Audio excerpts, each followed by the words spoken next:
12 година, час новин на ТР. Ви дивитеся «Заман», 25 січня, 1428 день анексії Криму. Студія Скандер Маметов. Голову Меджлісу Рефата Чубарова допитали як свідка у справі про держзраду президента-втікача Віктора Януковича. На допиті голова Меджлісу повідомив, співробітники СБУ 2014-го попереджали його про можливе захоплення будівель та прогнозовані провокації на мітингах. Крім того, керівнику представницького органу кримських татар пропонували зустрітися з Владиславом Сурковим, помічником Путіна. Допит Рефата Чубарова тривав 2 години. Під час виступу голова Меджлісу зосередився на подіях, які передували початку російської збройної агресії у Криму.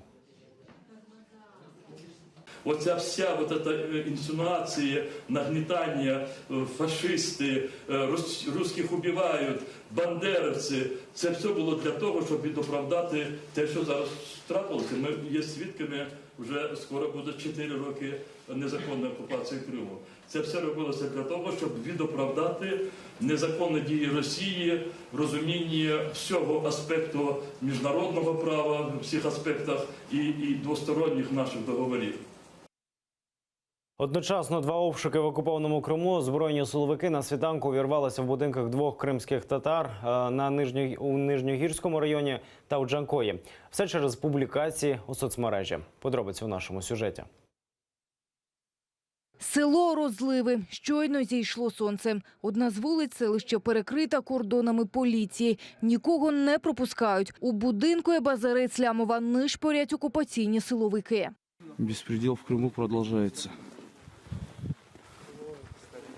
Бандитизм цветет.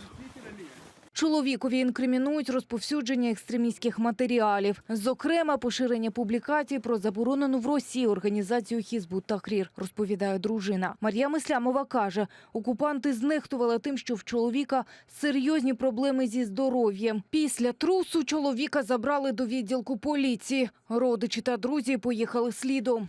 По их словам, что вроде с ним как все нормально, но я знаю, что у него со здоровьем есть проблемы, то есть делаем МРТ каждые 2 месяца, у нас профессора за ним наблюдают, там сложность, проблемы большие в голове, кровоизлияние и так далее.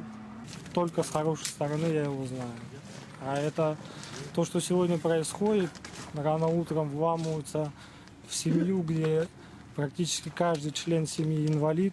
Ничего хорошего по этому поводу сказать нельзя, потому что эмоции. То есть в таком государстве мы и живем. А це вже Джанкой. Обшук тут відбувся у Енвера Кроша. Зашли, их было человек, наверное, на пороге.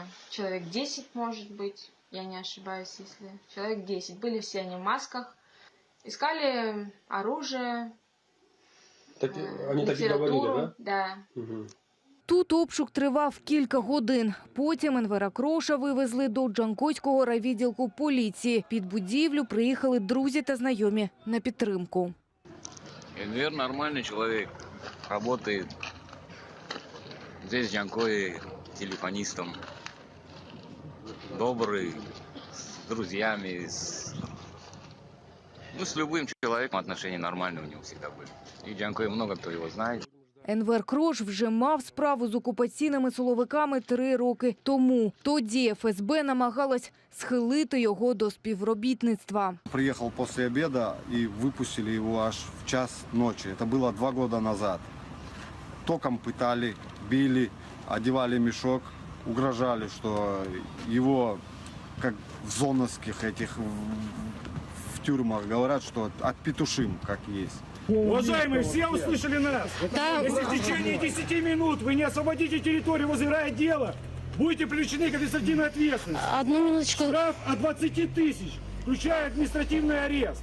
Обох кримських татар з відділку поліції відразу доправили до місцевих судів. Чоловікам закидають адміністративне правопорушення. Ріана Алієва, Заман, АТР.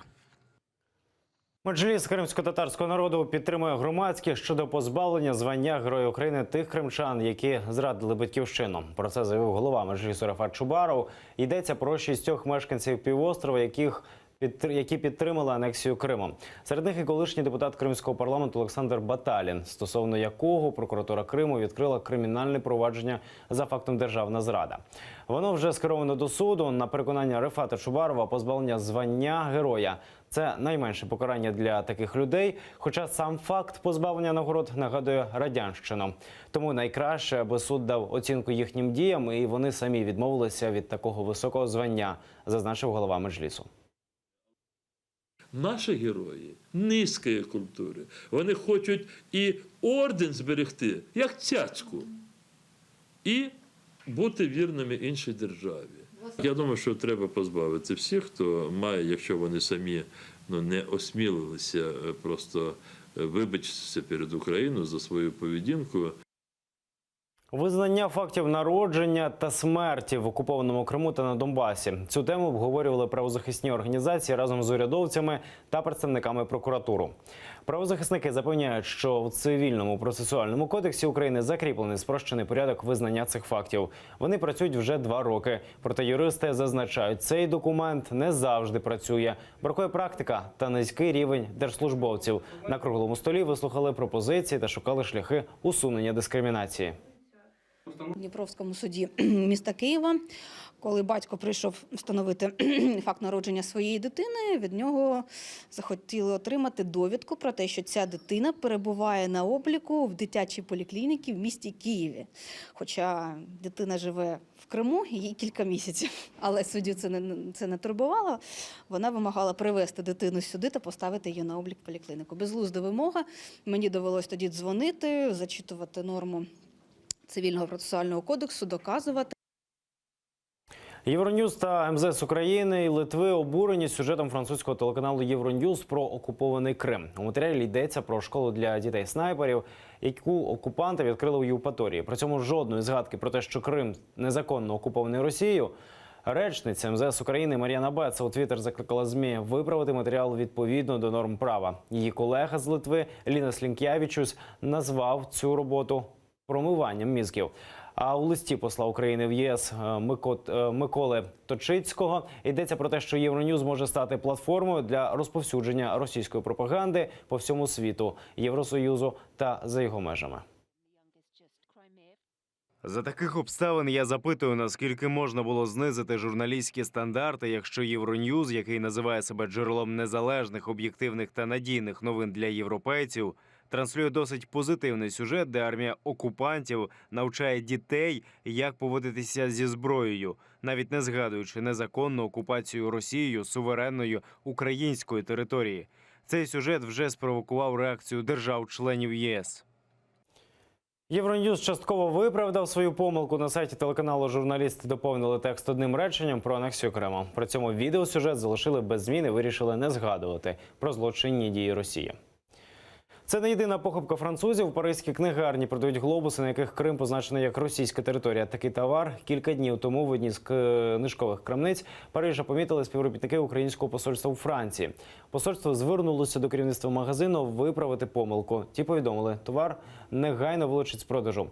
Про те, що у Парижі продають глобуси, на яких півострів Крим позначений не таким кольором, яким позначена територія України, майже 2 тижні тому повідомляв у Фейсбук українська письменниця Ірина Карпа. Карпа пояснила, що глобус виготовлений у Китаї на замовлення французької книгарні «Ерільос». У Керчі завалилася частина воріт старовинної фортеці. Луснула облицювальна частина зводу південних воріт фортеця Інікале. Через це зі склепіння випала частина облицювальних каменів. Несучі конструкції не постраждали, тріщин немає. Зараз підходи до воріт загородили, і прохід через них заборонений. Найближчим часом обіцяють провести експертизу і необхідні заходи щодо отримання дозволу на протиаварійні роботи. За попередньою інформацією, причиною руйнувань стало активне будівництво так званого Керченського мосту. Безусловно, это следствие вот тех сейсмологических явлений, которые были в последнее время, то есть были серьезные толчки на восточной части Крыма. И, конечно же, особая техногенная ситуация, это, вы знаете, огромное количество машин сейчас, плюс это железнодорожные составы, которые пересекают крепость, и поэтому вот это случилось. Наразі це всі новини. Аби знати більше, дивіться наступний випуск «Заман кримсько-татарською Шевкетом» на Миколаєві менш ніж за годину. А просто зараз ефір продовжить програма «Бугунь» із Олегом Борисовим. Будьте з нами.